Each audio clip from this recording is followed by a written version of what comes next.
a divine paradigm of love and universal consciousness, with your host, Janet Kira Lessin and Dr. Sasha Lessin.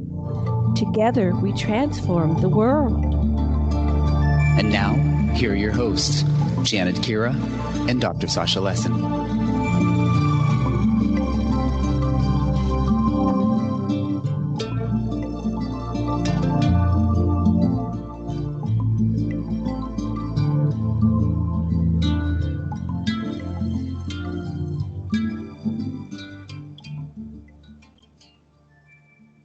Aloha, everybody, and welcome to the Sacred Matrix. I'm your host, Janet Kira Lessin, and my co-host is Dr. Sasha Alex Lessin. Our producer is Debra DeFranco, and you're listening to Revolution Radio Studio B. And today, our very special guest is Roger Spurr, and he's bringing us Mudfossil University. So we have a very special treat for you today. And we're recording this as a video, which I will have up online in the next 24 hours. But right now, this is the audio version. A little bit about Roger Spurr. He studied material sciences using experiments in chemistry and tests and specimens. And at Mudfossil University, there's nothing off the table. Atomic structure, light, molecules, and every energy interaction, including the most important, which is bacteria. Yes, bacteria. Literally all life starts with bacteria creating enzymes that are proteins, which are organic enzymatic catalysts that break down molecules to create the products that are formed for life. So I have a very extensive web page on aquarianradio.com, and I will add to it as we get these shows produced and uploaded into the internet. But right now, Dr. Lessin, who's an anthropologist, what would you like to say about our show today? This is like deepening the ideas that Michael Tellinger has been talking about with his giant footprint and so forth. It's the macro look at the geology and what is it, the composition of these so-called mountains. Is it biological? Are these bodies? And more. There's a lot. I mean, we're probably going to do a whole series of shows. Okay, so welcome to our show, Roger. Thank you for coming. Hello, Janet. Can you hear me? We can hear you. Yeah. So you have a very special slideshow you're going to share. Now, I would ask you to stop, every couple, every 3-4 minutes. And see if we have any feedback, if we have any questions, so that we interact with you. Because it isn't visual. That would be fabulous. Explain things. Okay, so go ahead and start your wonderful slideshow. Okay, well, let me just explain, first of all, the background of this whole thing. It all boils down to the molecules and how they stabilize after life ceases. Because as you live, every molecule in your body is consistently 24 hours a day switching particles. That is life. All of your blood transfers through your body.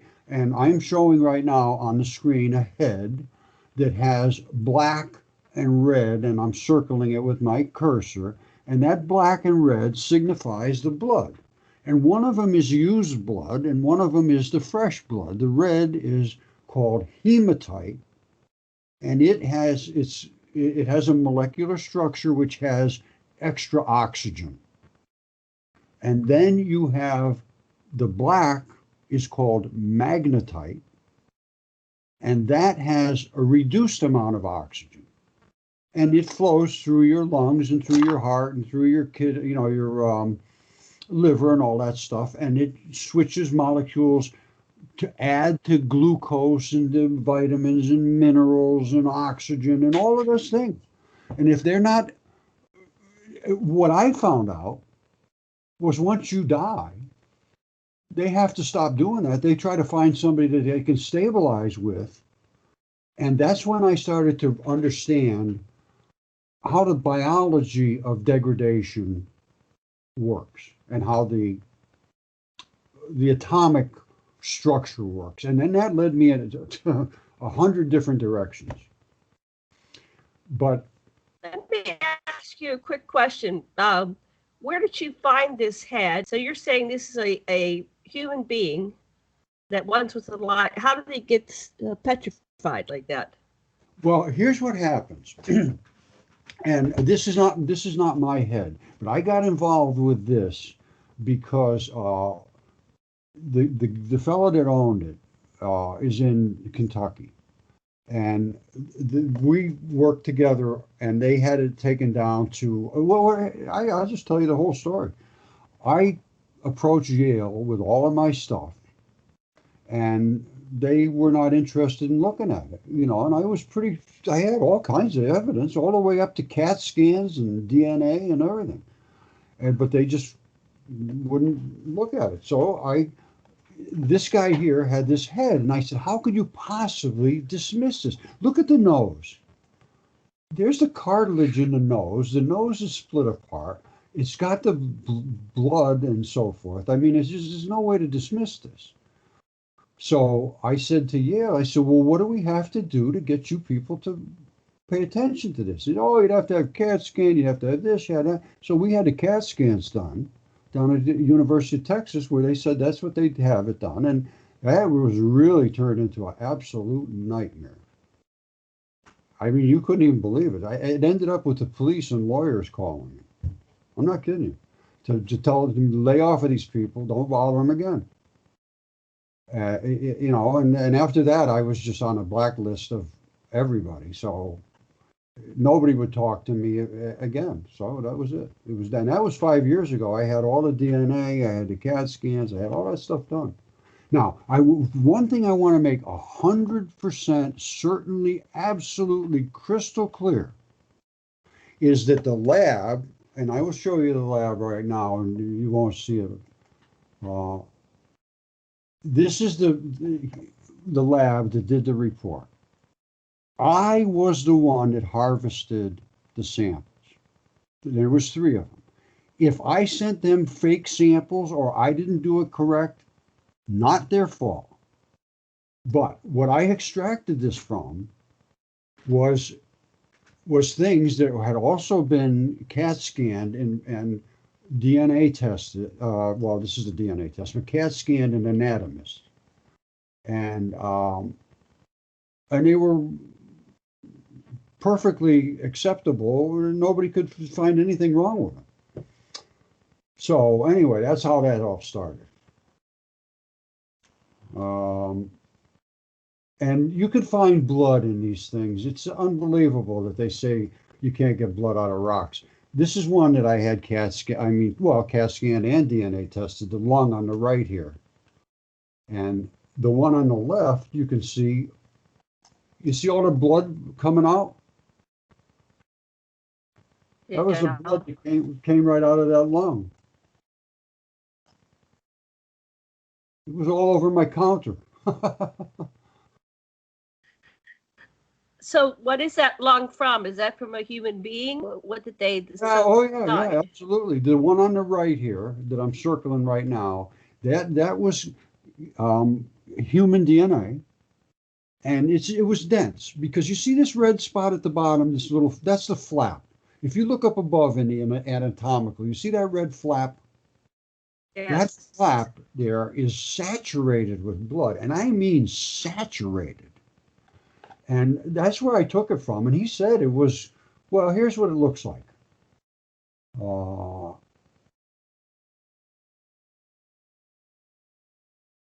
This is the kind of stuff that is, you see the red up here where I'm circling? Uh-huh.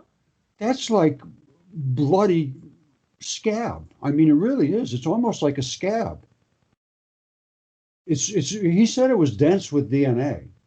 And as far as I know, I was the first one in the world to have DNA taken and tested for human DNA. So so in your hypothesis, what happens to the body that only things like the lung remains, and like what happened to that person, that body? Well, there's several things happen. The first thing is these were all the stuff I have, almost everything, was from the Great Flood. Let me just see if I can find something here. Let me think for 1 second.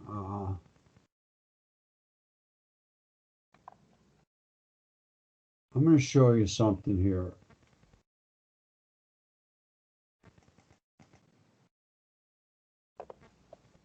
Now, these are feet from I call them no toes. Now, they were not our species, but they were human-ish. You see that foot on circling right now up at the top? Uh-huh. That is a foot from a human-type creature. Now, I have another research. I've got people all over the world now that are finding these same things because they're everywhere. I have nothing special here. And this girl went out in 15 minutes and found these, like the one at the bottom here. You see this? I'm circling now. That's the heel. And that's the strap that comes up from the heel up to this cradle right up here, and a bone comes up, which is your leg. And this has springs in the feet, where we have bones and tendons. So it's not the same creature, but it's, nobody did any DNA on these, but it looks pretty damn close to a human.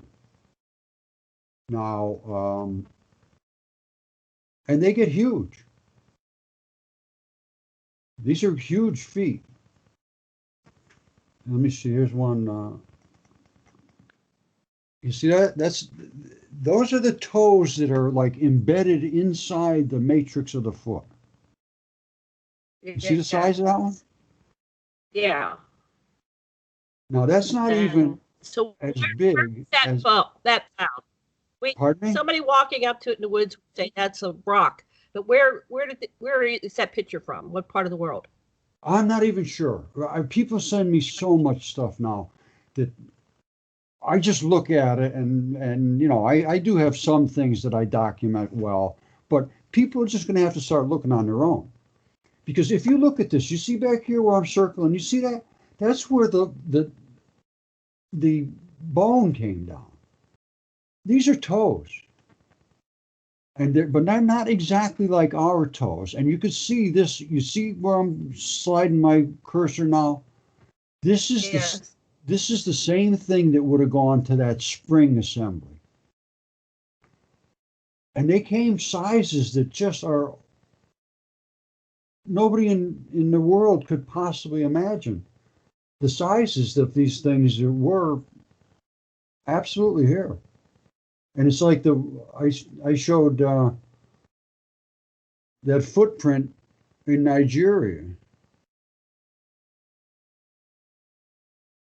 Yes, Michael Tellinger has a footprint, and it's up on its side because I guess there was an earthquake and it pushed it up on its side, and it's in South Africa, and people go over and take photos alongside it, and the footprint is this one's gigantic. The footprint that he has clearly shows the impressions of the toes and everything, and it's about 6 feet tall or something. So people go up and you're talking about Michael Tellinger? Michael Tellinger has a footprint that he's standing beside, so you get the scale. He's an average. I was just I go back and forth with him a little bit because he's into the giants too. He's a pretty sharp guy. And now, this is that you're showing. Where's that? But that's from Google Earth. Where is that? This is in Nigeria. Oh, this is Nigeria. Okay. Yeah, it's in Nigeria. There's the digital footprint is on the bottom here. But just so that everybody, should I show the dragon? Yeah, show the dragon. Oh, wait, let me see. Sasha, do you have any comments, because you're an anthropologist. What do you think of what we've seen so far, sweetheart? I think it's evidence of giants. Come closer so we can hear you. Hi, Sasha. Hi. How are you, Yes, my so- friend? I'm glad to talk to you, and thank you for paying interest to this. And thank you, Janet, and thank you, Revolution Radio. This is very important. Very important. All right, so go ahead, my friend. Well, just merely this using Occam's razor, a lot of the geological anomalies that we see now have an explanation with which points to some evidence that would validate it, and you're supplying that. It's really wonderful. So like we're coming in the middle of a novel and our listeners don't know what we're talking about. So your overall theory is, can you explain that about life in the existence and how these giants came to be, how they came to be on the earth, and how old are they? What period was that when we had these extremely tall giants, and approximately how tall were some of them? Can you give a little background on that so we can give them a foundation? Sure. Well, here's the deal.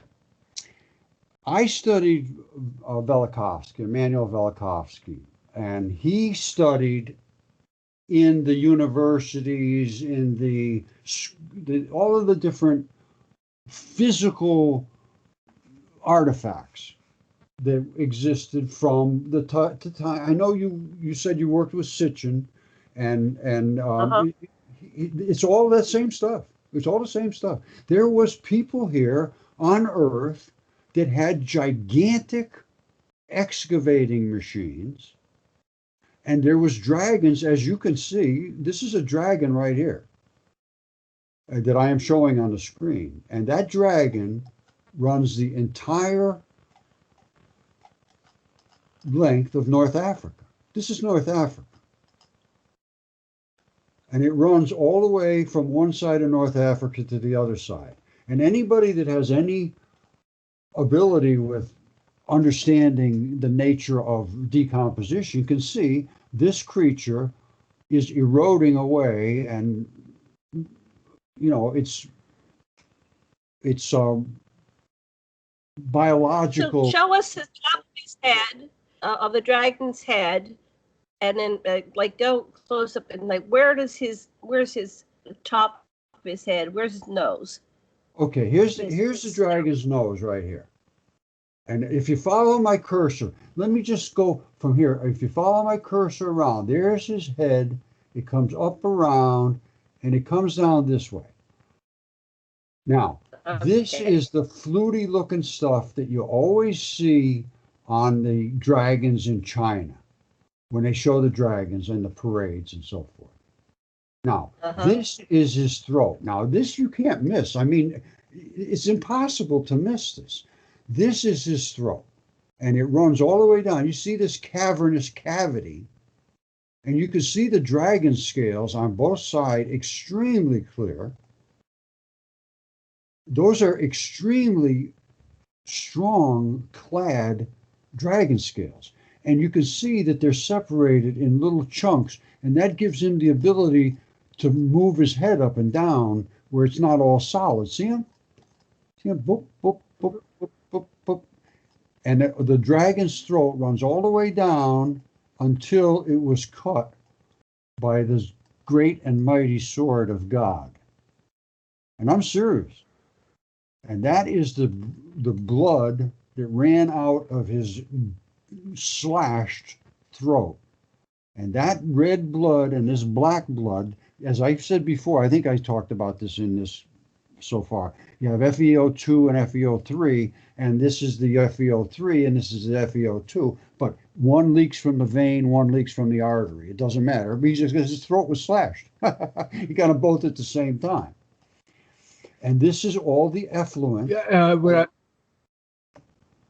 Oh, go ahead. Go ahead. That's I just don't get. Yeah, I got following everything except for that somebody named God did it to him. Yeah. So let's go back up a little bit. How old is this? When was this dragon's thing? Well, it's on the surface of the earth, first of all, so it's not buried by anything. all of the things that I have are on the surface of the earth. Velikovsky talked about this being 3,500 years ago. Now, as far as going to God, that is a tricky one. But I tell you, the more I investigated, I was the most anti-religious person on the face of the planet. Well, not, I wasn't anti-religious, but nobody could prove to me. Nobody showed me anything. Nothing. Zero. All they had was be good or God's going to send you to hell. That didn't work too good for me. So, I check into things though, and I think that's exactly what the story is. That we are popular. Another big giant humanoid being. Well, I assume it's humanoid. Or some being slashed this dragon's throat.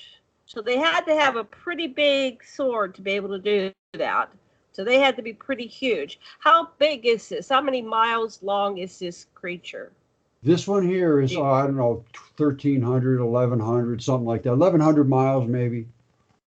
And yes, but it does, in the ancient texts, it says boy, I have it written down somewhere, but it says that he will slay the dragon that lives in the sea with his great and mighty sword. Now, this was an ocean. This was 100% was an ocean. And it drained out over the top of what I consider to be Atlantis right here. Okay, show that up close. I'm sorry, people that are just listening, you will have to come back and watch the video because this is fascinating. This is that's eye. This is the eye of the Sahara, and it's in Mauritania, and it literally is an eye. I'm sorry, these things on the Earth were just spectacularly large. Now, and if you look at how an eye died on the Earth. Let me just kind of summarize what I'm getting so far. So these creatures died on the Earth, and they might have died in the ocean, and the water strained, or they could have died on the surface. But they are there in original form, and they haven't deteriorated all the way. But people are building cities on top of these, and houses, and walking on these creatures, and they think it's land. Is that what you're saying? 100% correct. Okay.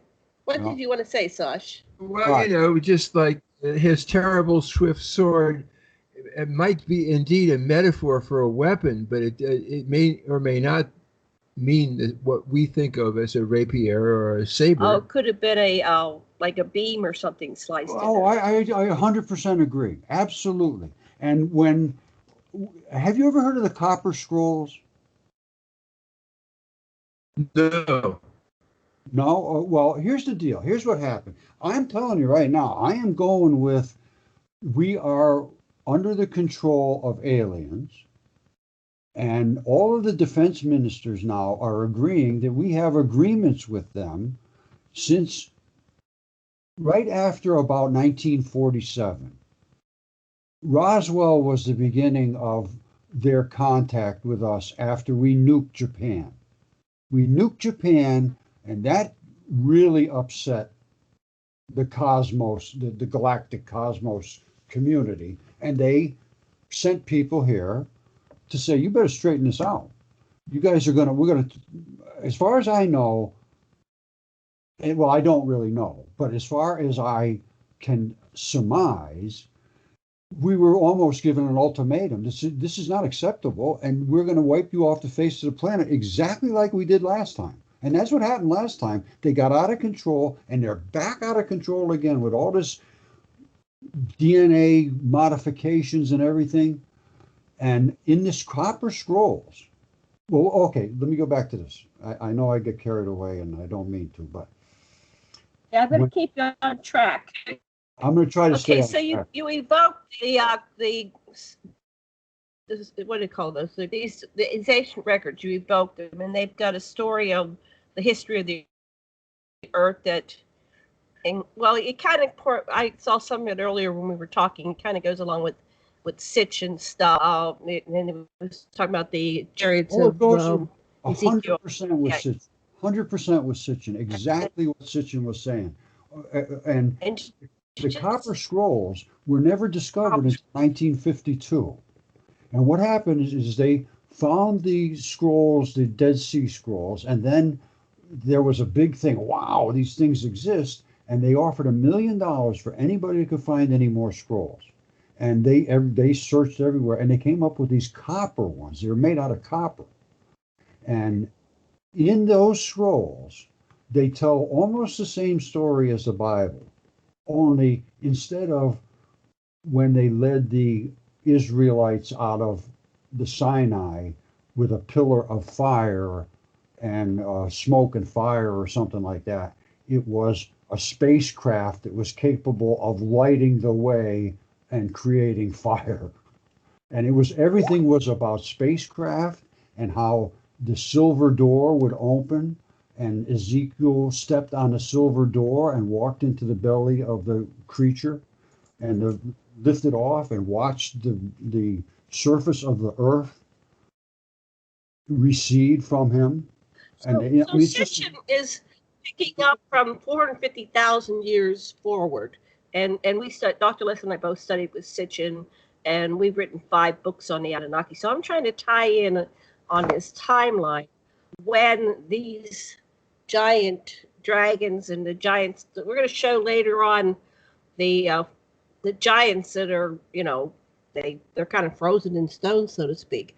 So you haven't been able to piece together an exact timeline of when these dragons were roaming the earth, especially the ones that are thousands of miles long.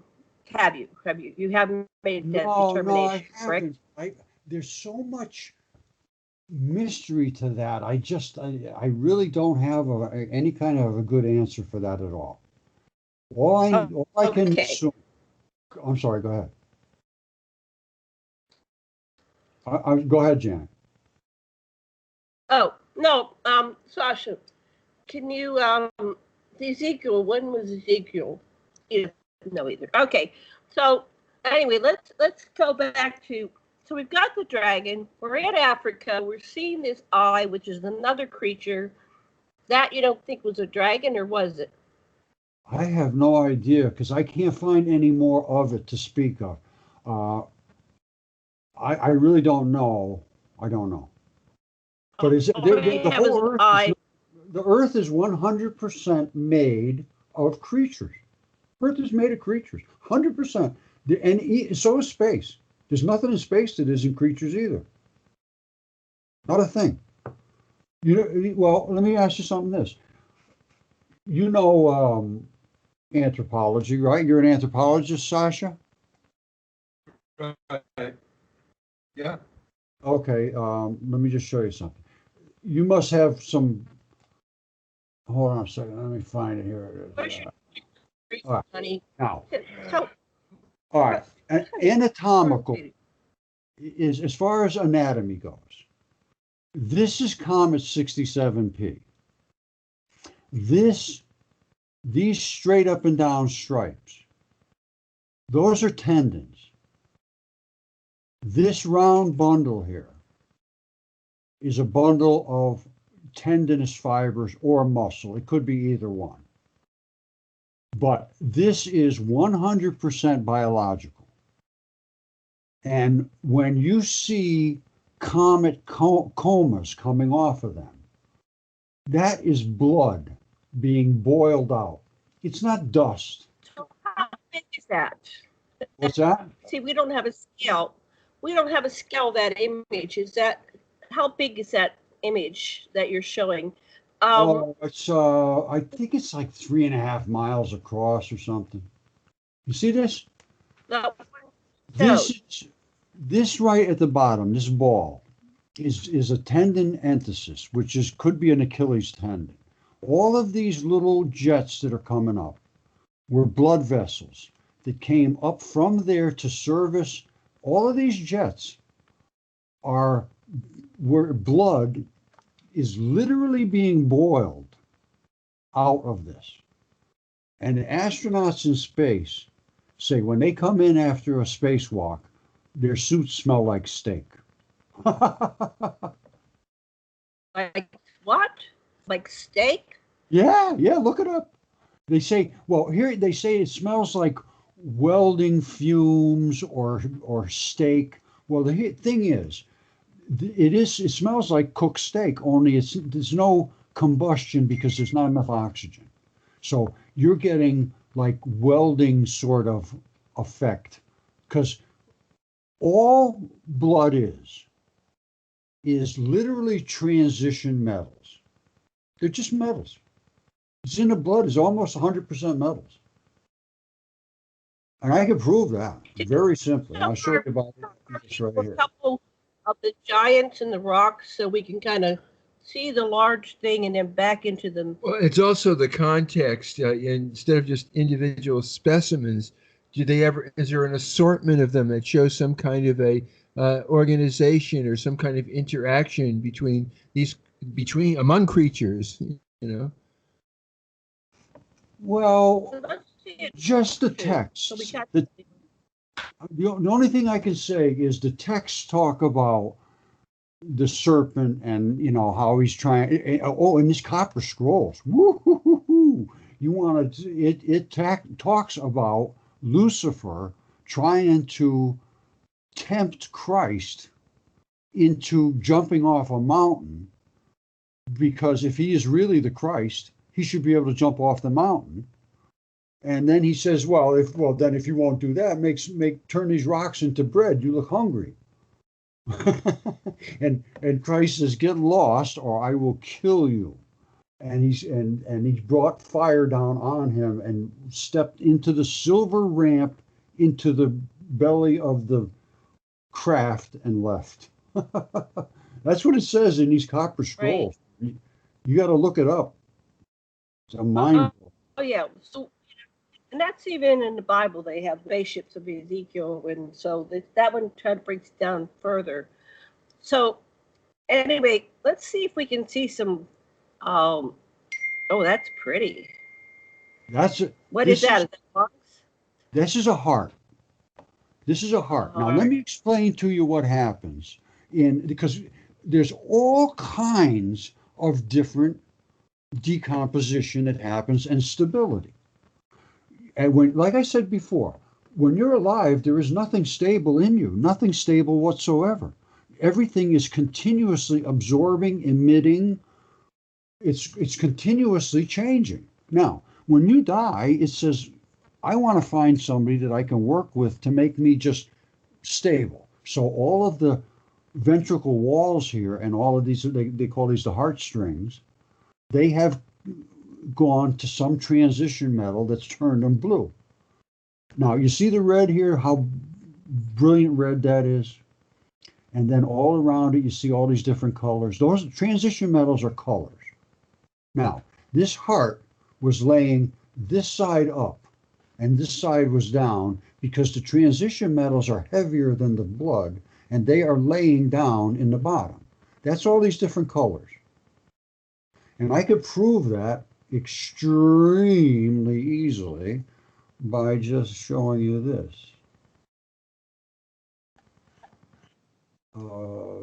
Transition metals. This is what the transition metal colors do. And transition metals are in the center of the periodic chart. If you look at the periodic chart, it doesn't make sense. These are in no man's land, because they are continuously transitioning. They're nowhere near stable.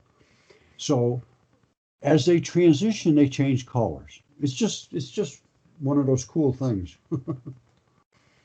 And let me show you one of the guy's legs here, Colossus.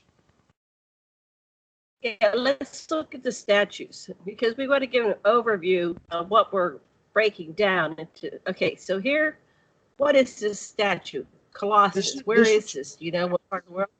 It's called the Statue del Gigante. And if you look and you understand anatomy and chemistry, you're going to see this is the tendinous material, connective tissue. It runs down to the foot. And this is the red bloody stuff here. is muscle. And if you knew how, this is his arm broken off here, and that's where the muscles in the arm and all that stuff are. Now, they talked about Medusa being able to petrify people just like that. And it's a Now, fact. where is this statue? What part of the world? Is this in Italy? Is this out in the I believe it is. desert? I'm not exactly sure. It's statue. Is it near There's a place called Garden of the Gods or something like that. But this is in Florence. Okay, right. And what's the story behind this? He got stoned. He got stoned. What's the story behind this? It was something in 1500 or something. Was supposedly created by somebody. That's not. That's what they say.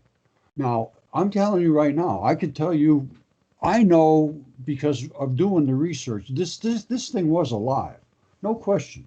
If you have to understand how this would erode.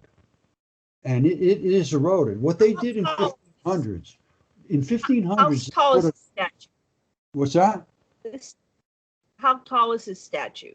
Oh, I don't know. It's pretty tall. 60 feet, maybe 70 feet. I have a giant in my backyard bigger. Stay on that for a moment. Stay on that for a moment. We want to see a little bit more. Yeah. Hold on. Oh, okay. What's that? Oh, that's the one that has completely more eroded. This was the one before it completely eroded. We were looking at his leg. Uh-huh. This is the Gigante. Monterosa El Marie Gigante. This was the one we were looking at the leg, but by then this dish had fallen off, his arm had fallen off, all this stuff. They're deteriorating, they're falling apart because they're biology. Oh, you're talking about Florence. Okay. It says Florence, Italy. Are these in Florence? Yes. These in Italy? Yes. Okay. And is there any kind of story behind this who did this and why and then you're saying that it was alive?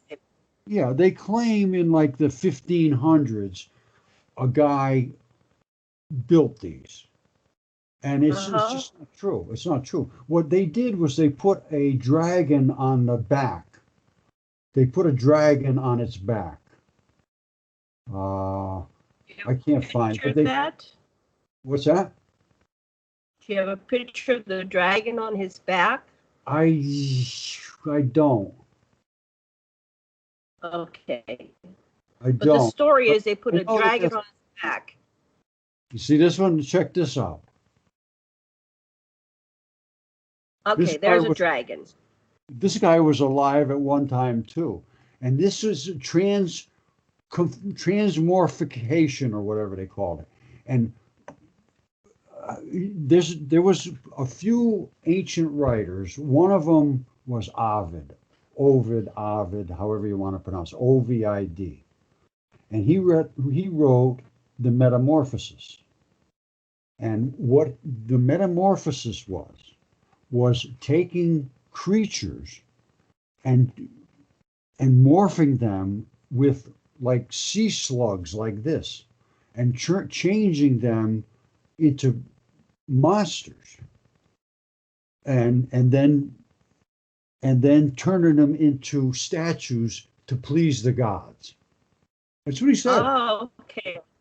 Is that a dragon that he's fighting and that's his head and he's upside down and that's his teeth? They claim that they did transmorphications or whatever they call it, where like this guy is part of this other creature, it looks like to me. And right, looks like something's like around by his butt. What's that? I know, it's crazy. Who knows? But that. There was so much of this. Alrighty, where's this statue at? Do you know what part of the world that's in? Is that in Greece or? Let's see. I don't really. they're all over the place. There's so much of it. I have so much of it. It's so hard to. Let me ask you, what's the evidence that this was alive? You have the story, but is there any? So he has no blood. He kind of died and then was frozen, right? Oh, this one here, you say there's no blood? All that black Well, stuff. I can't see it go fast. Okay. All that black stuff is blood. Okay. So he was bleeding when he died. Or Well, did they no, make him no, bleed no, after no, he no, whoa, hold on. No, he was not bleeding when he died. The blood, Okay. the black stuff has eroded out of him. It's stabilized and is now pushing its way out of his skin. All right, it's not. He wasn't bleeding. This is not blood. Okay. It's fascinating. Yeah, it's hard to fully understand how this happens, but this is a process of stabilization. And that's why I say the same thing happened to the other guy. Here he is, wait. You see over here? You see his leg? Same thing has happened. This is red blood and this is black blood. That's what's coming out of him. You see it over here? If the statue was once alive, the blood will eventually seep out of them, and you can, as you see in these pictures. Exactly. And a lot of times you will see plants growing and moss and lichen. The lichen loves the black blood. The moss loves the red blood. Two different styles. You want to see something? Wait, see this. These are so Roger, the blood itself is alive. If it's the blood must still be alive then. Because the plant is drawn to its roots. Yeah. It's living material or something that it. Well, the blood has all of the metals in it, and blood is the thing you have to make all of your bodily tissues function. The blood is what gives and takes. Hold on a second. This look at this. I told you the Earth is just nothing more than gigantic creatures. That is skin. The white there is skin. So explain where this image is from. This is in what part of the world? This is from Huntington Beach in Norfolk, United Kingdom. In the UK. Now, and it looks like a river with a bunch of rounded rocks and mountains going down the entire side. Now, is this the coast? Is this in the ocean? Yes, this is on the coast. Now, I'm going to explain to you. And I discovered interstitium. I was the one who discovered it. I'm going to take credit for it right now. This is skin. It's kaolin clay. It's exactly like the skin on your body. Just below it is a layer of what's called interstitium. Doctors didn't even know about this until I discovered it. I'm serious. And where did they get interstitium? Did you? Let me explain. Let me just follow through the whole thing. Otherwise, we're going to get lost. Okay. This is the skin. This is the interstitium. In this interstitium layer is a flexible layer right under your skin until you meet the basement layer below. In that layer is all these gigantic, well, in this case, they're gigantic. And you can't even see them. They're so small. But these are balls that anchor your flesh into your body so that it can return when you stretch it to here or to there. These are the anchors. Now, the only reason they've fallen out of here is because they've become eroded. Now, stay with me. Don't say anything. Hold on. This is what I discovered. This is what I discovered myself from working with Mudfossils. This is interstitium. And the doctors never knew this existed. And these are the bags of fluid that erode away and leave the balls. Those are the balls that we saw. And this is interstitium, and this is 2016. They finally they said, well, I guess it exists. And here, I'll prove to you right here, interstitium. And it says, meet your interstitium, a newfound organ. They never knew it was here. Hey, congratulations. Wow. Thank you, my friend. Well, you know why? That's wonderful. Well, here's the reason. It says previously researchers thought these tissue layers were dense because whenever they looked at them, they had them all in a slide. Well, when I look at stuff, I look at it as it was alive. For me, everything's still alive looking.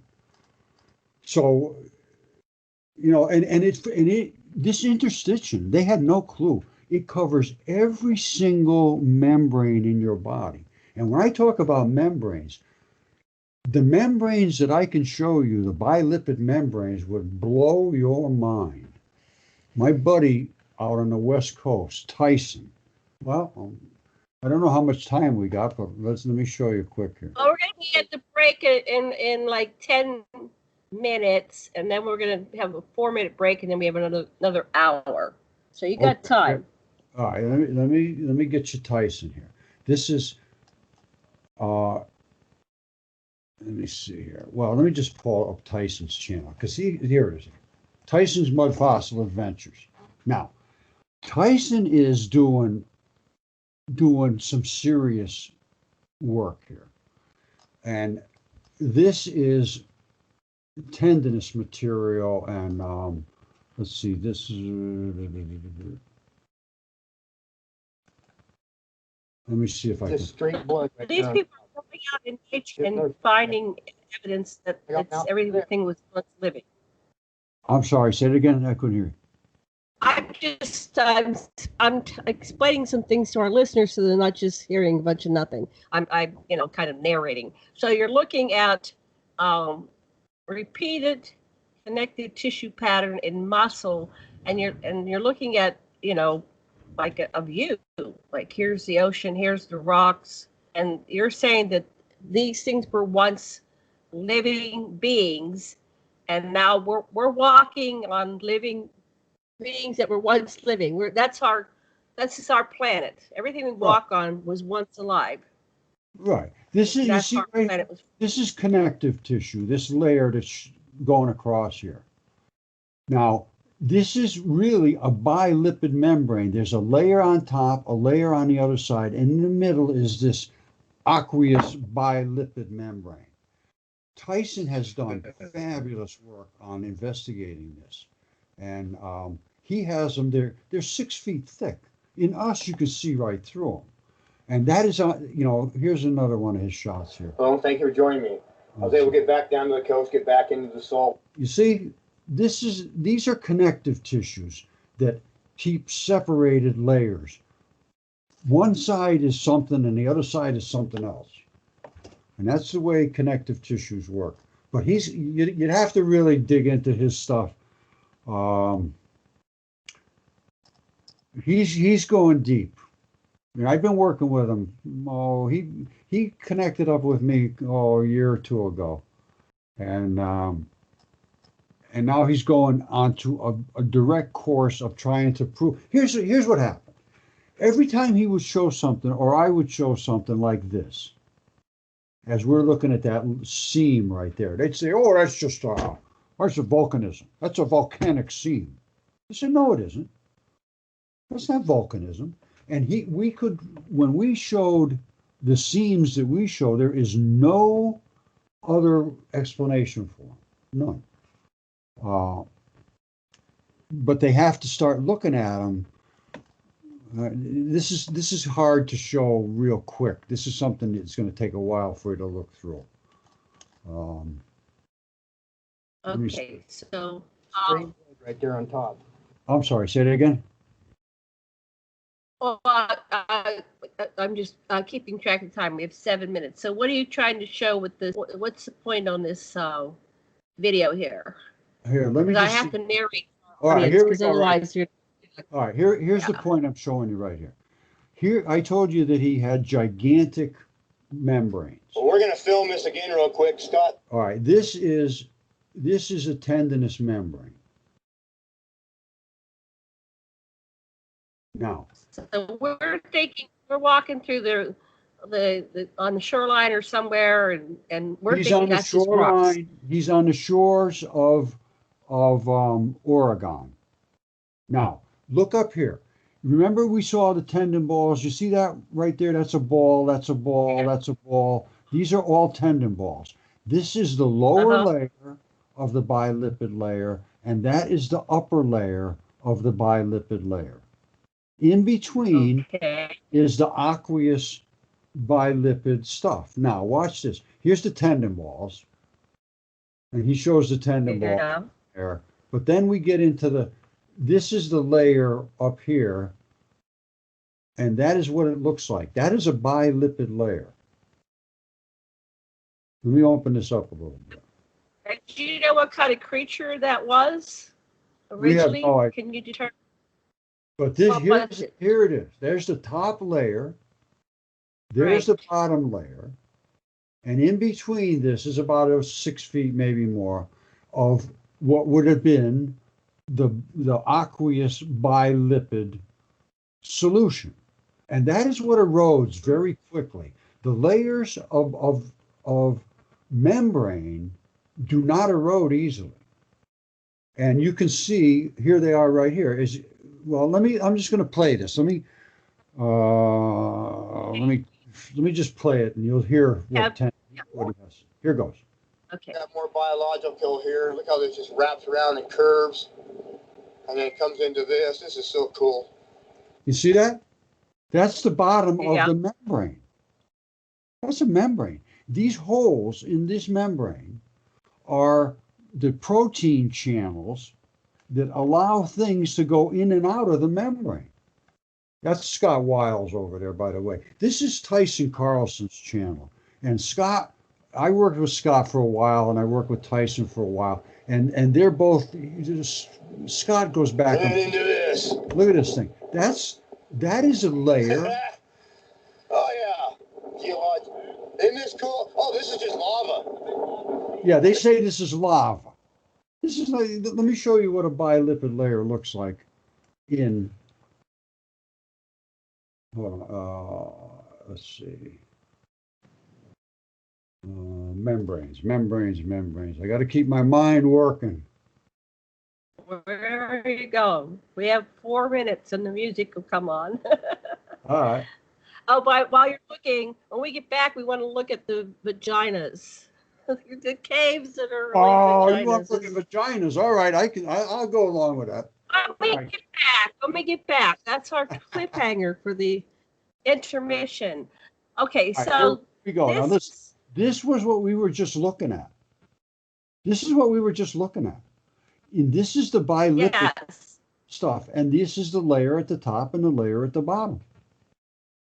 In you, is this a human or is this in all animals? Is this only in humans or all animals? All animals. All animals. Yeah. And what this does is it separates tissues above from tissues below. This keeps your organs separated from your muscles. It keeps your tendons separated from your sweat glands. I mean, all of that stuff. And the things that I have discovered, this is out of control. It's absolutely out of control. Let me just show you something here. Where was this? So based on the size of those configurations, how big was that creature? That's. Have you decided, I mean, was it like as big as a dragon in North Africa? Or? Well, here's hair. That is hair. That's hair. And how do you know that's hair? Because I've looked at it very carefully. This is Crowley Lake, and these are the hairs. This is exactly what Crowley. Crowley Lake. These are the part of hairs. the world is And you just have to know how to look at it. These are the hairs. Where are we going? Okay, so that's hair. Yeah. That's This is the kaolin clay. This is kaolin clay that I talked about before. The real fine. They make fine china out of it. It's the creamiest clay there is, and it is in your facial skin and so forth. And these are hairs, and that is exactly what we saw at Crowley Lake. This is above Crowley. These are the hairs coming up. This is the kaolin clay. These are the hairs going down below that have been eroded out, and we can see them sticking up. Look at them all over the place. And hold on a second. Let me. Somebody's head. Is this hair from this is like human hair, or is this fur? What are we looking at? We have 1 minute before the break. Yeah. Okay. Thank you, Debra. I don't really know if it's human hair or not. It could be a dog. Well, actually, it's not human hair because there is no sweat glands. Okay. You have to see sweat glands to see human hair. Well, we're going to come back after this break. The music will be coming on any second. Did you have a comment real quick? Well, it's just I'm still with my initial question, because after I asked it, you just gave another question. But I wonder, from a big distance away, what is the context of these humans and other creatures? Are there any interactive contexts, or more than just a single creature or part of a creature? Do you have any action of a scene of something happening when you look at it from the macro? Yeah, the giants ate all the little people. They ate everything on the earth, and then they ate all the little people. There's our music. We have to mute. We have 4 minutes. We'll be back after the break. Okay. Season 4.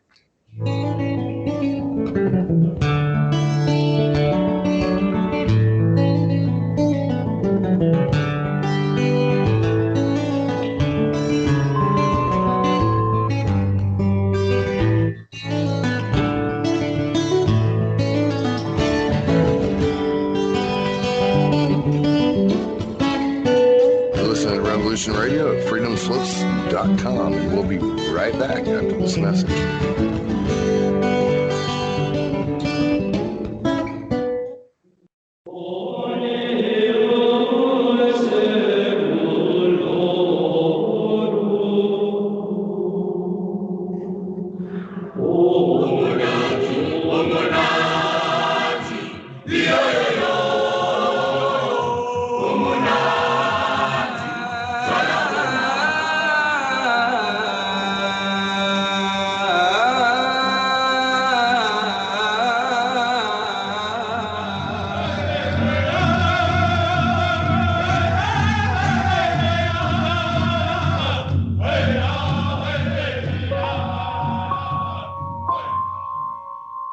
Join Revolution Radio every Wednesday, 8 p.m. Eastern Time on Studio B for Momentary Zen with host Zen Garcia at freedomslips.com, the People Station.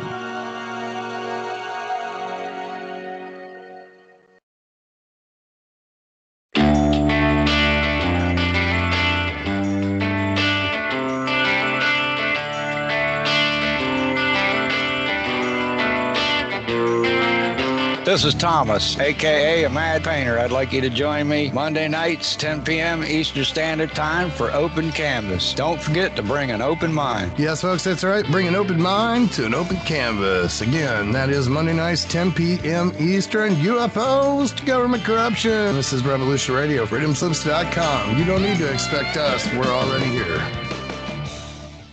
This is the people's war. It is our war. We are the fighters. Fight it then. Fight it with all that is in us. And may God defend the right. Warning! Warning! We've got to stop them! They're going to kill us all! See how the trouble you've started? be they the government, be they industry, be they organized labor, be they anyone, or human beings. Time when the operation of the machine becomes so odious, makes you so sick at heart that you can't take part. You can't even passively take part. And you've got to put your bodies upon the gears and upon the wheels, upon the levers, upon all the apparatus, and you've got to make it stop. And you've got to indicate to the people who run it, to the people who own it, that unless you're free, the machine will be prevented from working at all. Revolution Radio at freedomslips.com, the #1 listener-supported talk radio station, throwing ourselves upon the gears of the machine. Revolution Radio, where information never sleeps. You called down the thunder, well now you got it. Right, you tell them I'm coming, and hell's coming with me, you hear? Hell's coming with me! Revolution Radio.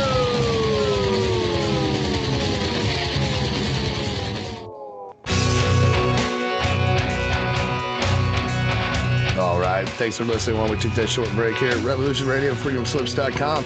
And now we're going to get back to your host.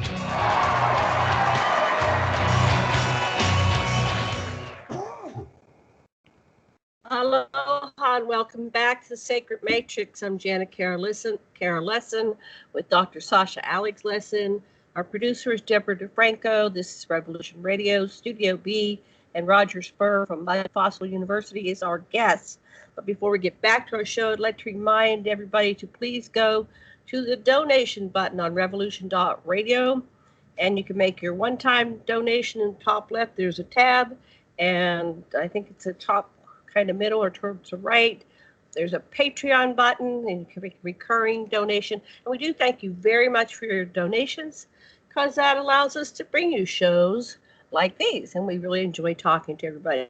Dr. Lessin, what would you like to say? Well, one of the most interesting things that I learned talking to a ranger is that he had to look at bears that had been killed and see if there was any human flesh inside of them. And so, Roger, when you said the scene of these creatures are the big creatures are eating the little ones, I just wonder if you found anything where you actually saw flesh of one creature ingested into another creature in the fossils you looked at. No, I can't say that, no. But I'm going by the texts. And I have to be honest with you, the texts that were written now, I can't dismiss them. And what I would like to do, I don't know, I think it must have been Debra that I was talking to that I showed the copper scrolls. We talked about the copper scrolls. That wasn't you, was it, Janet? Did we talk about the copper scrolls? You did show me the copper scrolls, and the story ties in with the Anunnaki. Right, So, exactly. Exactly. Right. I would like to play a little of that, and because that it ties it in pretty good to me. Now, before we do that, I'm very fascinated. I'm sorry, say it again. Oh, he's fascinated. Oh, and okay, we'll go to that. But then after that, Debra, if you have any questions or inputs after this movie, okay? Yeah, any question? I love questions. I love questions. Now, what I was talking about before was Crowley Lake. There was no sweat glands. You see these? If you don't have these, it's not a human being. It's not. Well, there's mammals. This gets a little bit tricky, but if you don't have the sweat glands, it's not the human being. Now, these are the size. You see that? That's a hair, and there's the sweat gland. Wow. All right, so this was that's a human, and so for people who can't see it, there's a mammal. It's a mammal. So right, there's a person. Exactly. I'm sorry. You're right. Thank you. You're right. You're 100% correct. But if you don't have any there's sweat, a person the person is smaller than they're calling it a corkscrew with its root, but this person is smaller than they didn't know what those things were. They didn't know what they were when they first found them. I'm seeing if I can find any more. Here's some more. Here, see this one here? There's a couple of sweat glands, and the guy's digging them out. Mm-hmm. So these are digs, and some of them are old because they're black and white, and they don't know what they're looking at. What's this? Let me see what this is. Oh yeah. See, the Sumerians, I think they had some kind of assist in their bodily makeup. They had some kind of, you see that? That's not normal. Right. It's not a regular leg. That's supposed to be like one of the gods. Yeah, And they're yeah. carrying, they always had that strange wristwatch on. And look at the size of the goat compared to it. Yeah. So the wristwatch, that's some kind of technology. And yeah, sometimes absolutely. you're carrying a purse. You know what I want to do? Let me do this. Oh,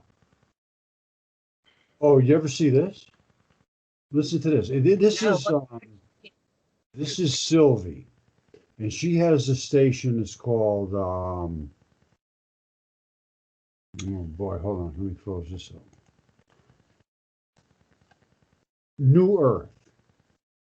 Now look at this. These are the exoskeletons that they're finding all over everywhere. Look.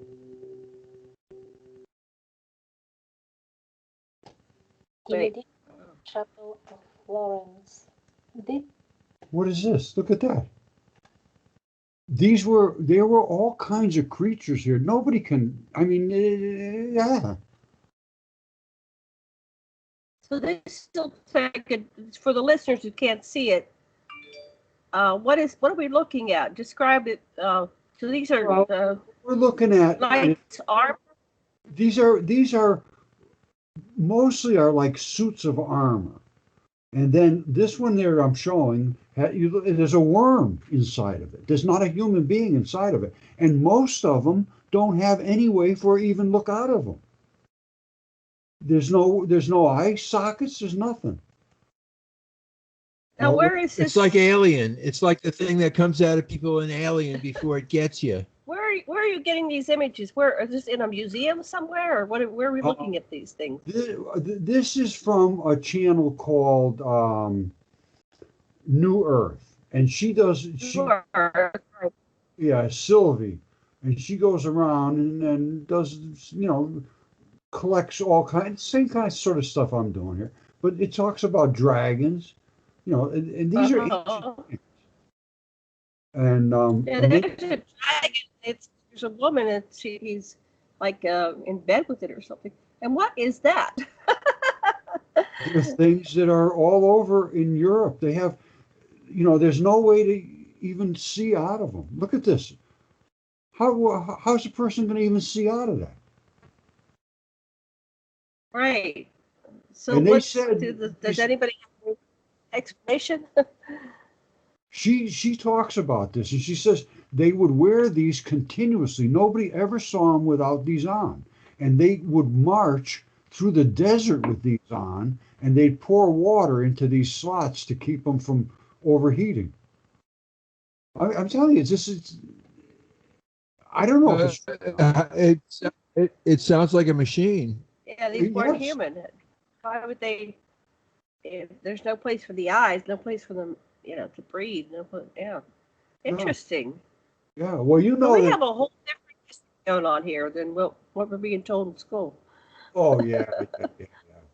They won't pay attention. They refuse to engage. That's the key. That's what's really annoying me, because I have Roger, what's behind that is they know and they think that you're onto it, and they don't want you to give away their secrets. Well, they have a narrative they want to maintain about what existence is, and you're going to rock the boat. Debra, before we forget you, what do you want to say? Comments, questions? Are you there? You talking to me? Sorry, I'm here. I sent you a text telling you don't call on me because I'm someplace where there's noise. Well, just quickly, any questions or comments for Roger? No, actually, I believe those copper scrolls. My only comment I wanted to make is, and Sasha, I don't know, we talked about the Essenes, those copper scrolls were found in the caves that were attributed to the Essenes. Oh, I didn't know they were copper. Yeah, I know about those indeed. Yes. Yeah. No, the scrolls they found in those caves, the copper scrolls were found in a similar system of caves very close by. And so they are believed to have been put there. The copper scrolls are believed to have been put there by the Essenes as well. Yeah, I agree with that. Wow. Yeah, I agree with that. It's such very important stuff for our history, because it's Jesus was an Essene teacher, and so much of our history before it got crowded by the Pauline doctrine of everything's in Rome's control is really precious to us. I'm curious what it says about creatures. Is there anything in the scrolls about monstrous creatures? In the copper scrolls? Yeah, I was wondering. Yeah. Well, in the copper scrolls, it basically talks about the Sitchin story, where they are from other star systems, and they became very concerned about the absolute carnage going on Earth, and apparently they decided they were going to save the Israelis from bondage, and they took them out of there and parted the seas and all this stuff, and then led them through the desert with a giant spacecraft that was able to shed light and fire. That's what's in the copper scrolls. Now, in the Christian texts and so forth, it says they were led through the Sinai by a pillar of fire at night and a pillar of smoke during the day. Well, a little bit different.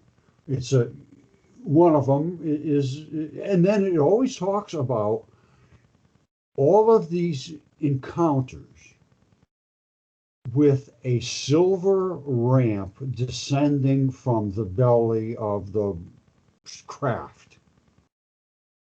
And then it talks about Ezekiel and leaving for 30 days and coming back, and he thought he was gone for 30 minutes. And he looked over on the shore of the river or wherever he was, and he could see the wheel within the wheel imprint left on the ground. And I mean, it just it goes on and on and on and on. And now, I don't know whether Nibiru was on its way heading out of here and they all just jumped on and left, but it appears they all left. Now, did I show you the mining equipment and all that stuff? No, we didn't see that yet, but let's address what. No, they didn't all leave. I mean, they're still here. Some here and some of them came back, but they never stopped really interacting with humanity. We're one of their colonies. It's kind of like they keep an eye on it, and they have their faction. They left Marduk in charge when last we heard from them. Would you like to speak just to this about a little bit, honey? Well, just that, part of the importance of the Essene tradition, which is really what we're looking at some level, is that they were saying, stop being totally obsessed with materialism and get back to spiritual values. I think that's what they kept continually teaching. And so that what happened, Jesus wasn't just a guy that was saying, do good. He was called the Anointed Ones. That meant that the Jewish people thought he was the righteous descendant of King David, who should be king of their own place instead of being run by Rome. Right. They were extremely upset about the laws that we have to govern. Right now, I got to be honest with you. We are literally slaves, and there's not one person that is not a slave to academia. Now, I don't know if I went over this. I do it all the time. But academia right now has a stranglehold on society, because if they don't condone you as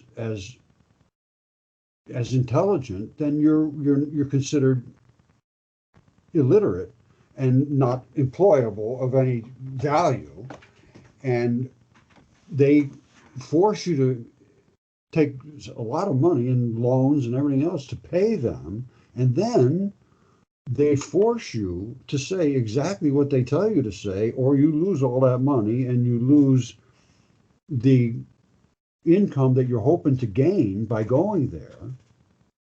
So that's what I would call intimidation. And the first part is what I would call extortion. And then the next part is fiduciary failure, because they are there for 100% in the interest of the student, not for them. And it's literally criminal for them not to pay attention to this. And that is considered fiduciary failure. Those students are going there to learn and they put a complete 100% faith and trust in that university to look out for their best interest, which means to be teaching them what is absolutely credible, and to take into account anything that's presented to them that has DNA and CAT scans and specimens and anatomists and history and biology and chemistry, and it all supports exactly what's being said, and it's ignored. Now, where do you go with that? And then so now you got, as far as I'm concerned, 3 criminal situations, and then you've got racketeering, because peer review is nothing more than racketeering. They will not let you say what they will not let you say. Mm-hmm. You know, I would add a fourth thing, which is Google. They can take some perfectly excellent research and they say, oh, the Sumerians are mythological folklore, blah, blah, blah, blah, because some academics superseded people that were reading the Akkadian directly. Exactly. Hey, you want to see something? Watch this. This is hysterical. Einstein was completely wrong. Einstein was completely wrong. Watch this. And I mean, I can show you this in 2 seconds. An idiot can see this. We took red laser light. All right. You see this up here? That's red laser light. Bip, bip, bip, bip, bip, bip, bip. It's pulsed laser light. Pulse. Now, inside of each one of these waves, way back is a pulse, is a particle. And here is what happened when we sent this through a venturi. The particle we pulled accelerated it from the wave. So we have a wave, but way back in here was the particle. Because we put it through a venturi, which is 2 big round drums, which forced everything to crush through there, and it's acceleration, just like a nozzle of a hose. I mean, that's all it is, like a carburetor. Now we have the particle, and here is the particle. That's exactly what the particle looks like just before it explodes. Now, if you're into atomic theory at all, this dark spot is dark matter. It's dark matter. They never knew it was there. Nobody had a clue. All they've ever seen was the light, those 2 little white spots. This is a photon, back-to-back electrons. So there's an electron here and an electron here, which is the black and the white, just like 2-bar magnets, which makes it basically neutral. When that impacts, it bounces. When you have half of that and you have an electron, totally different story. That wants to be part of you and infuses with you. It jams into you and explodes you. That's why you get electrocuted. Now, so this is the particle, and which nobody ever knew it was a particle. This is the black part, which is a muon, which is also dark matter. Nobody's ever known about that. It's accelerating. Einstein totally wrong. So we got a particle, we got acceleration, we've got mass, and then not only that, we can separate. You see the black and the white here? Watch this. We can separate those and see them totally separated as they come through the Venturi. You see the black balls? Yeah. You see them? And this white is the white balls are the literally electrons. The black balls are the dark matter. I'm serious. They keep saying, oh, we got to find dark matter. Here it is right there. And then it will come back to the white back down here when it settles down. You see way down here? And they call these interference patterns. I don't know. Are you sticking with me, or this is not what you want? Yes. Yeah, we got to. Our listeners don't see this, so we got to explain what we're looking at. So let's go. I think this is too abstract for audio. The visual would be great. So what would you like to say about that? But I think we need to move into something that we can. Well, I'm sorry, go ahead, Sasha.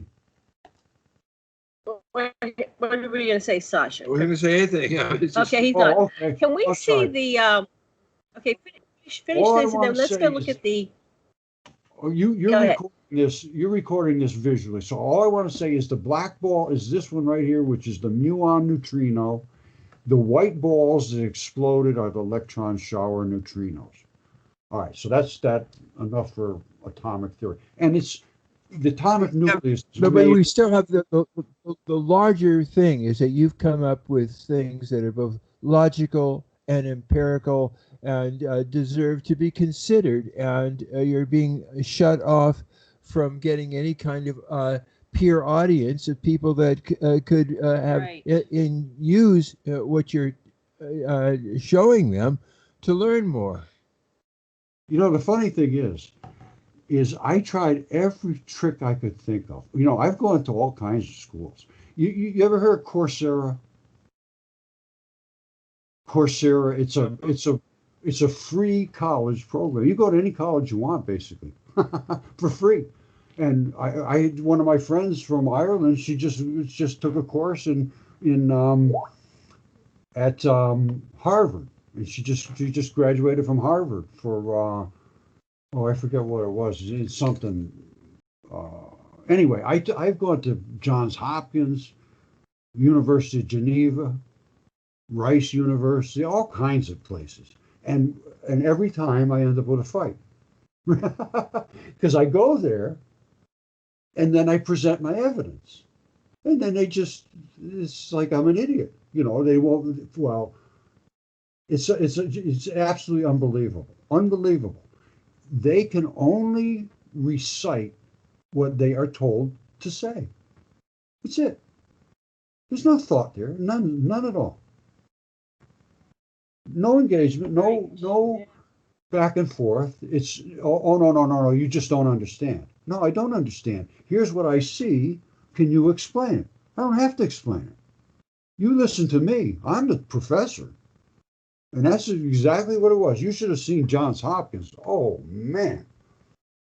Anyway, I'm not easy to get along with. No, I understand. You have difficulties trying to get your point across. Okay, we have half an hour approximately before the show ends. And you showed me some fascinating images of caves that you're saying are actually vagina cages. So these are deceased. Yeah, well, here they're human. I've got some. Right. I got some right here. Hold on. All right, let's start with the vagina cave. Now, this is in a Tracian womb cave, and you see that little tiny slit down the center, that tiny little fracture line. Uh-huh. That is what's called, well, I don't know what they call it actually, but it is the seam that welds the blastula, that is the part of your body that seams together when your body is being formed, and it creates the abdominal cavity. Hold on. Where is it?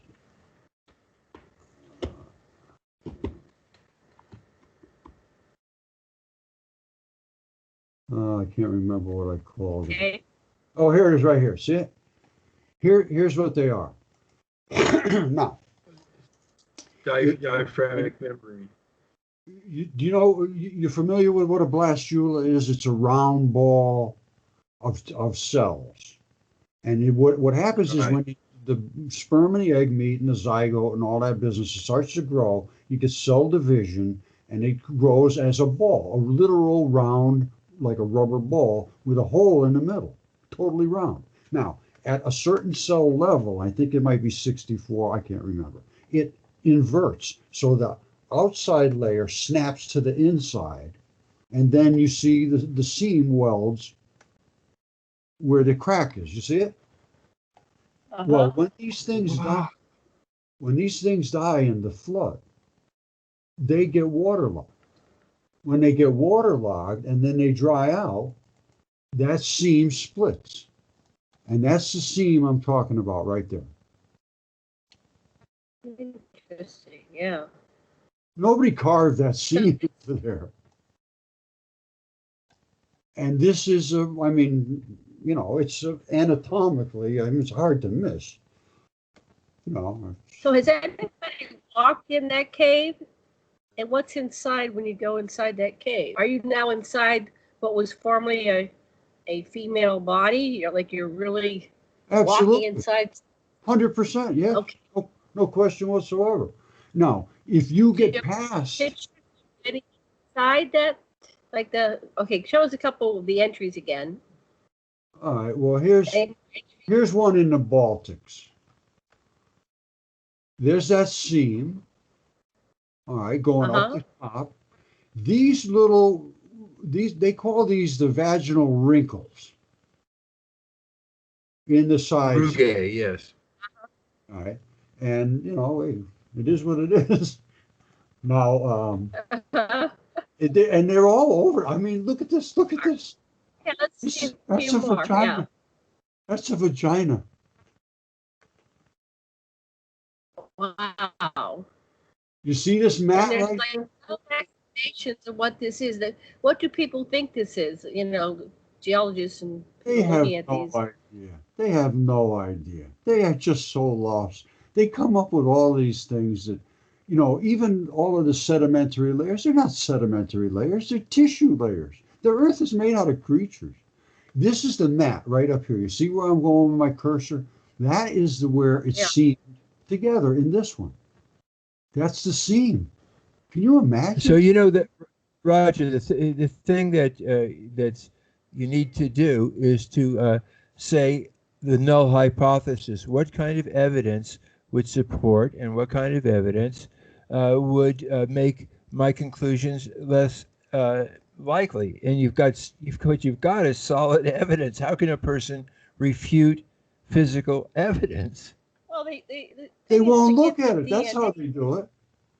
They ignore you. Yeah. They demean you. They dismiss you, demean you, and ignore you. So go to some of these sites and get some DNA, and they get that analyzed. Well, okay, I'm so this is no. I'm done. I'm done. They're going to have to come to me. I've done my job. It's all. Oh wait, I got to say. This is a one of a kind. Are you ready? Okay, let's. This is a one of a. Yes. Never see this ever again. Are you ready? We're ready. Are you sure? Are you positive? No. This is we're never going to be ready. No, we're ready. Go. This is the first fully clothed breech birth. Nobody's ever been fully clothed in a breech position before. That's a breech birth. That's wonderful. Hey, kids, it's time show us to a couple more. Show us a couple more. These are great. Yeah, let's see what else we got here. Oh yeah, you remember that thing? Put these in that little the steel post right behind it was a yeah. What?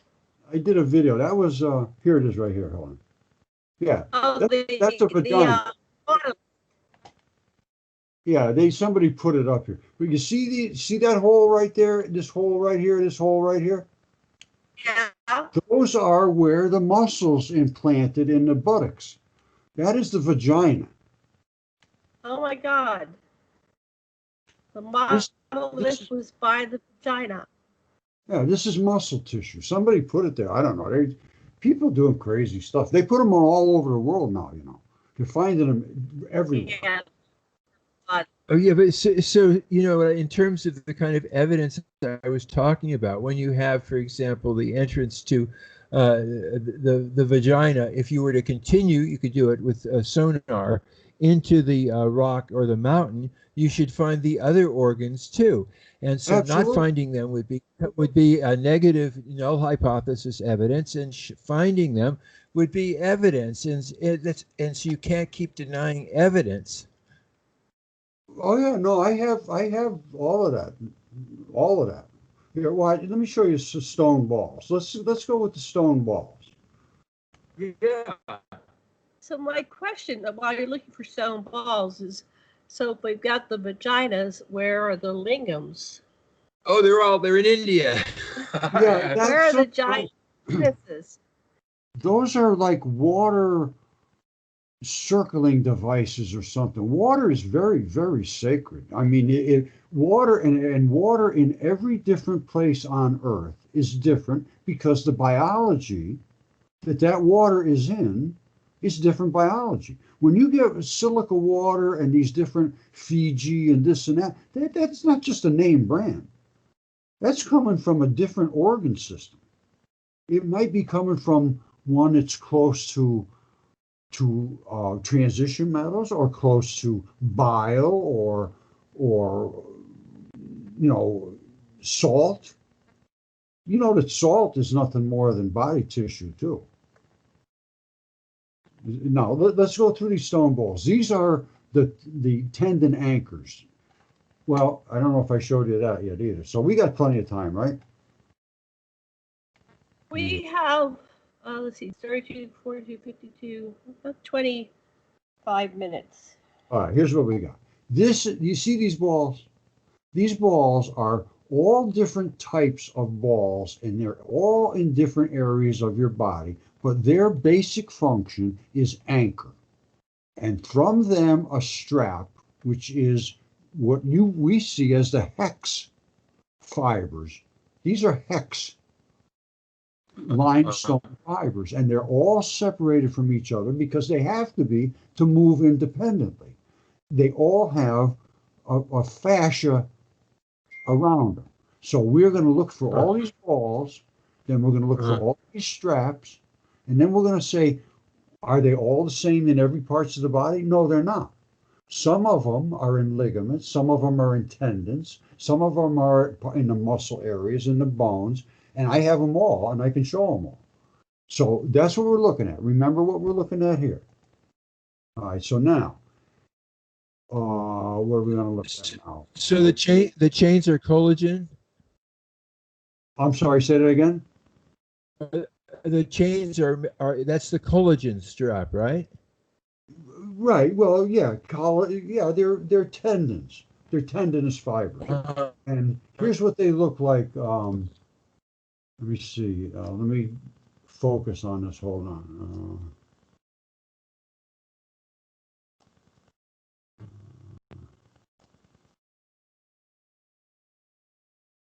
Can't remember what I was going to do. Oh, here it is. Hold on. Tendon fibrils. That's what I want. Here we go. All right. This is what tendon fibers are. You see these hex? This is what you see. This is on Devil's Tower is a foot. Devil's Tower's a Oh foot. yeah. 100% guaranteed. Wait, let me just No question whatsoever. And I'll show you that right now. And these have what they call abrupt transitions. That's why you see all these plateaus. They're flat as a pancake. Those were feet. Those were feet. Now, these are all independent, and they have little slips around them. And every now and then you'll find a little bit, tiny little bits of blood here and there, because everything has to be serviced with blood. But tendon is very, very little. And here's what they look like on Devil's Tower. Oh Now, my gosh. Oh wow. So that's Devil's Tower. So you're saying I'm saying that each one of those is a fiber. Let me show you. Now, that tree that they chopped the top off, Devil's Tower. Devil's Tower just broke. They all break the same way. Hold on, let me find Devil's Tower. Hold on.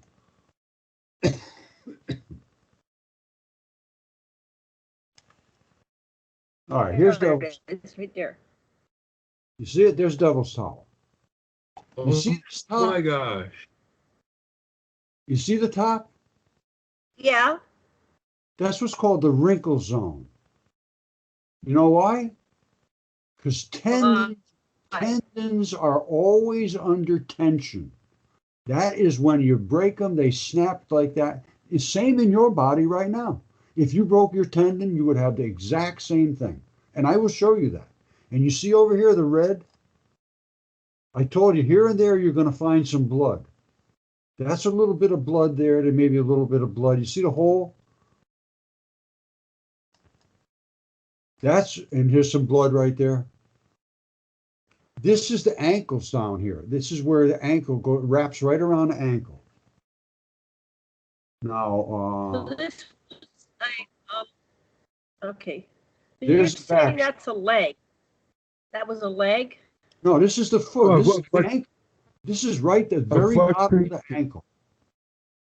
Can you tell what kind of a creature had that foot? A human. Gigantic human. Wow. Gigantic human. If we were to take that, how big would that human have been? Well, here's his flesh laying out here. Oh my gosh.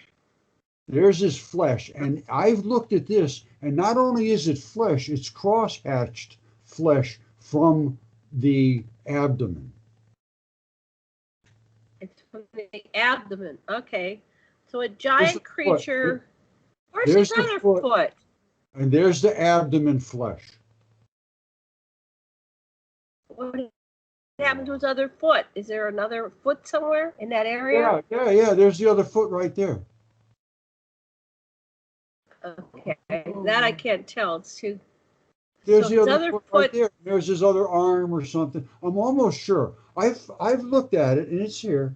All the stuff is here. But usually what happens is they were in a flood, and a flood is just a ton of water. And you get a ton of water, you get a ton of mud. They push one foot down to try to push the other one up. Now, most of them I can find only 1 foot above and 1 foot is under the ground because they pushed it to get the other one up. And they died in that position. Now, if you can't understand, that's a foot. Look at this. These are the ankles. That's the back of the ankle. So when the Bible says in the days of old there were giants upon the land of yada yada. So it's in the Bible that there once were giants. So Absolutely. we're talking about really, I mean, we were thinking in terms of David and Goliath, and that's like a 30-foot giant to a, human that might be average size. But we're talking about giants that are as tall as that's a mountain. How tall is Devil's Tower, right? Let me show you So we're something. That isn't even big. That isn't even big. Show us something else. There's things in Australia that are huge too, but listeners, you just got to see the films. Yeah, you'll have to come back to see the film. Sorry about that, but Yeah, you Anyway, don't have to. But these are the basalt columns. You see them?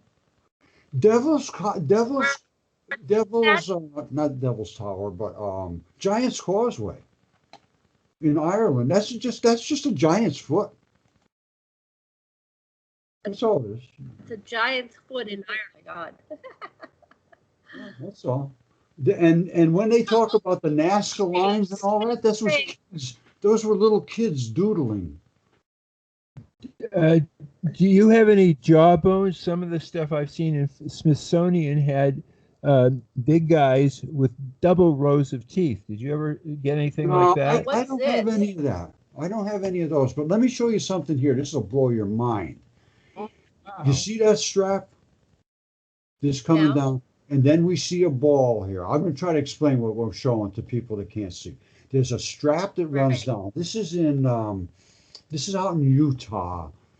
Oh, I can't remember the name of the park, but this all the way up to here, where my cursor is going, right across this ball, would have been where there was wet, bloody, muddy flesh, holding that tendon ball in. Remember I showed you the balls and the straps. This is one of them.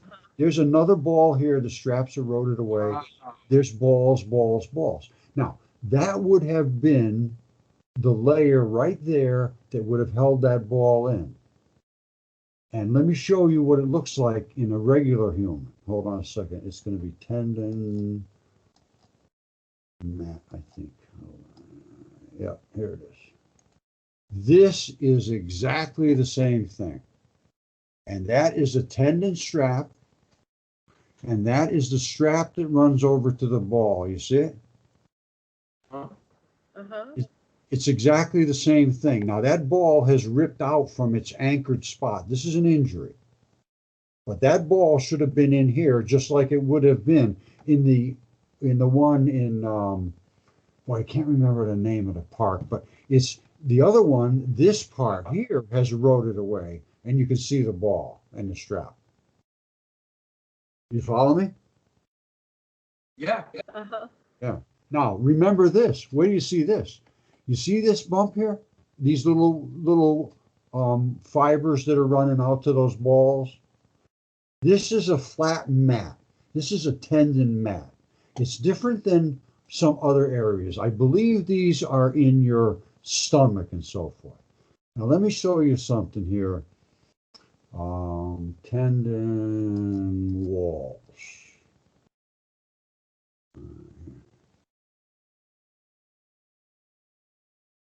You see that? Where's that at? These are the same mats. And these are the same straps, but they would have come over. They broke them off. What part of the world is that at? This is in Peru. And as far as I could determine, they took all these wet materials and made walls out of them. That's why they all fit together so nice, because they were wet. And they broke these bumps off here and just left them sort of a bump. This appears to be a test wall to test how the best way to deal with these tendons is. That's the only thing I can determine. And then they made these walls.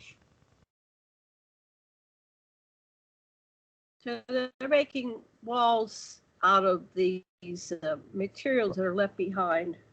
Right. These were the dead creatures that their tendons and their flesh was still wet and moist. And this one here, you see this one where my cursor is? That is a bone right there. That's a bone. And here's the blow up of it. You see the blood is in there? This was a terrible mess they made here. Usually they didn't use this kind of crap. Look at this piece up here. It was just ready to rot away and right in front of our eyes. Now, this is not typical of their work. You know how beautifully the walls were made. They usually make that as a distinction between later Aztec and earlier pre-Aztec, and what you're saying, the crummy walls are the later ones. Yeah. Right. The early ones. The first Anunnaki in the generations after tried to reproduce it, recreate it. But you're saying they still found enough tissue that was still soft to well, right create here, these things. look. This is in Fuerte de Sempiata, Bolivia. And this was all around the world. They used the same vehicles. These are literally tanks and construction machines to cut slabs of wet, decaying flesh. Obviously, it was wet and soft when they were doing this.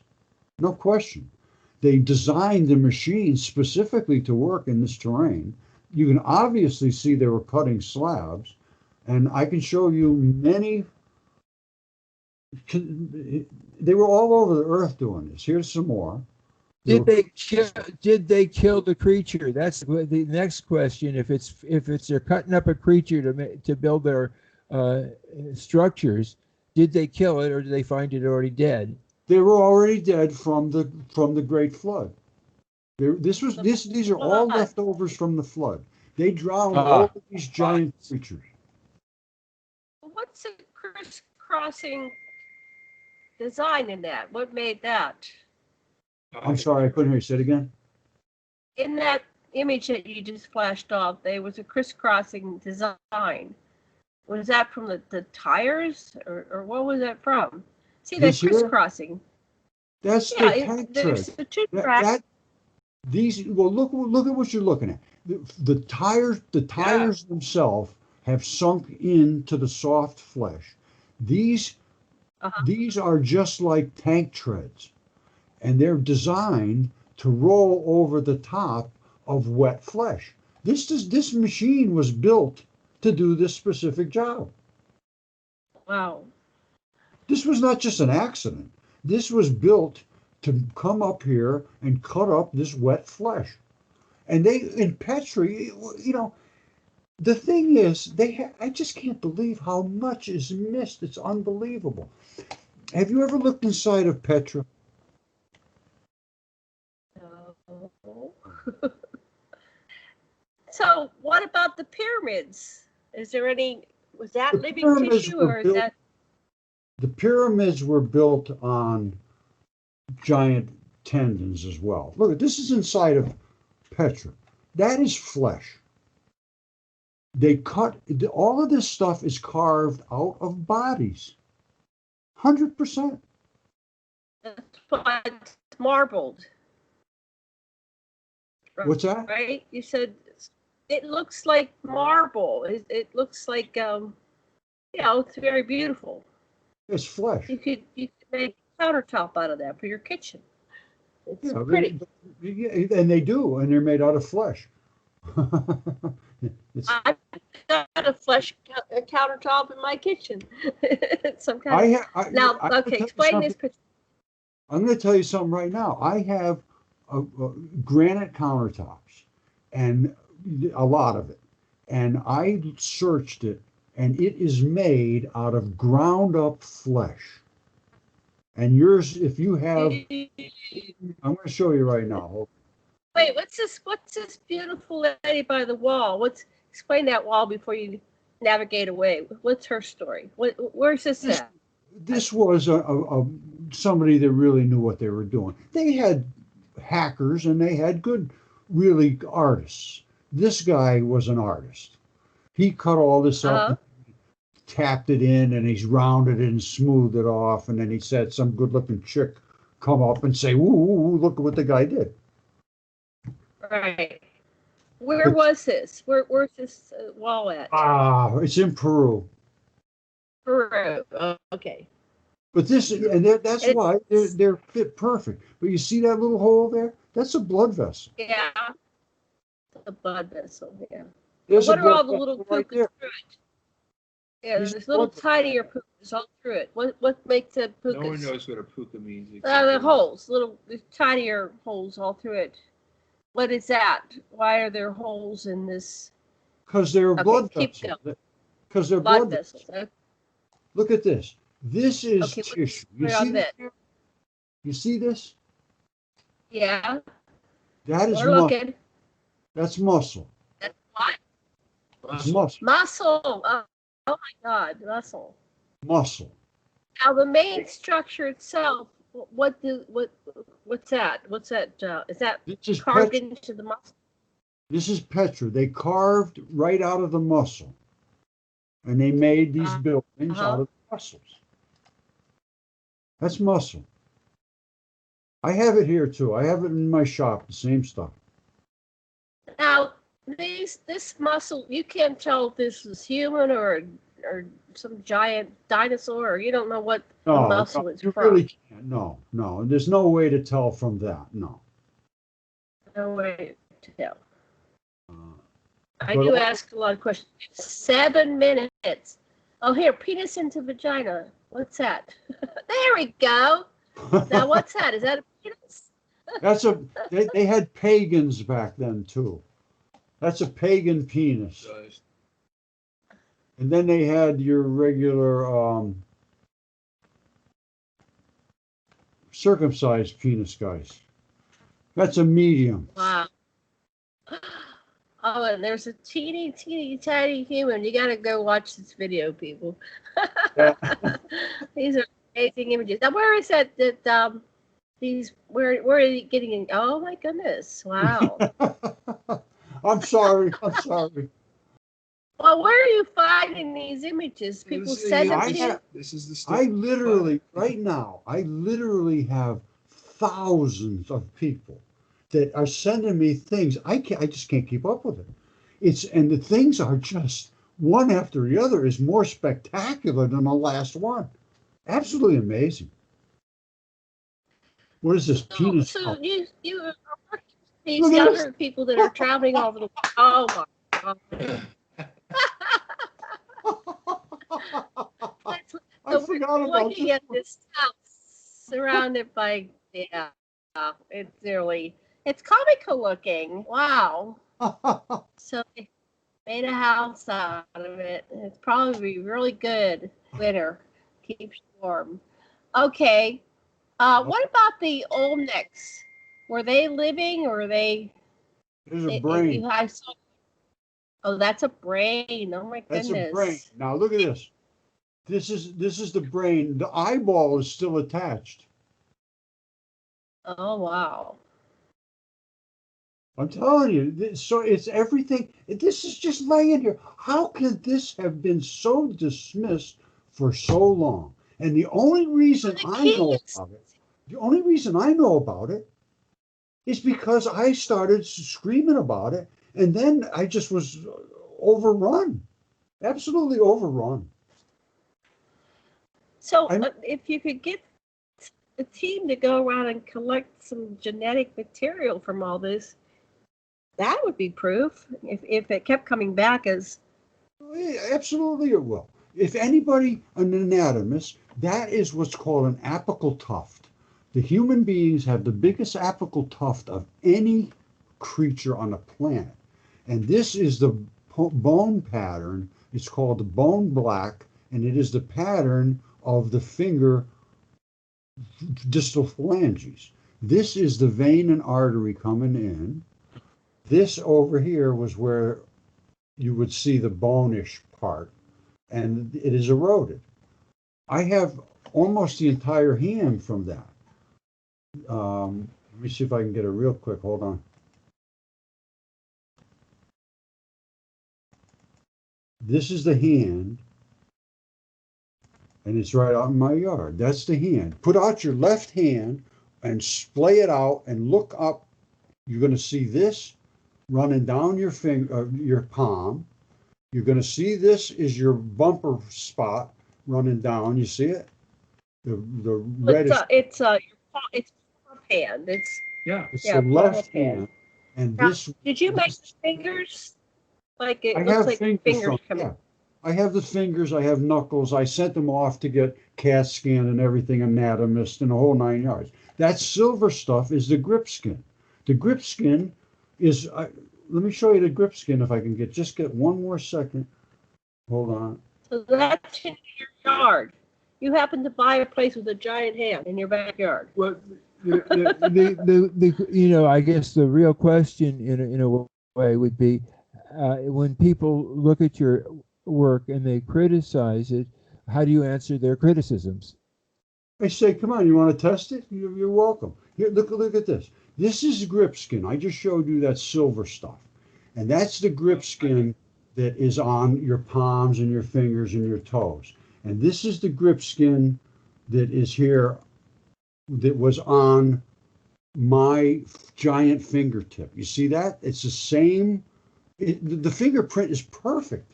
And here is the finger. Here's the fingertip.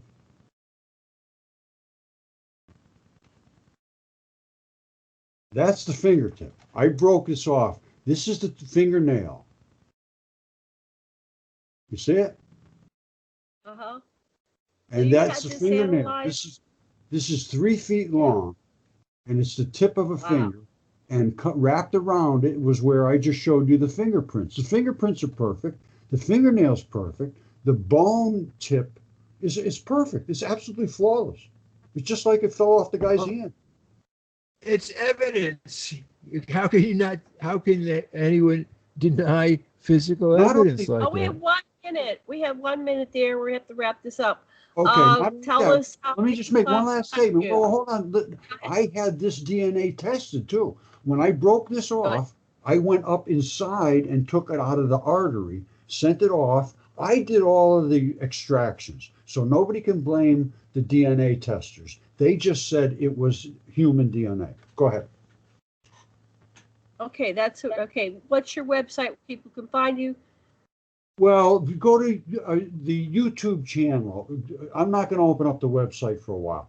YouTube channel is Mudfossil University, and that's all on YouTube. On YouTube. Okay. Well, we're out of time now, but thank you so much for coming on today. Thank you. Fascinating. Thank you. Oh, it was fun. It was fun. Thank you. And you're going to have to get me a copy because I didn't record this, so you're going to have to get me a copy I can put on my site too. We will definitely. We have to put it with pictures so it makes sense to the listener. Yeah. Okay, so the music is starting. Thank you so much. Love and blessings and aloha. Thank you, listeners. We'll see you again. You've been very gracious. Very gracious. Thank you so much. Thank you. Aloha. Okay, bye.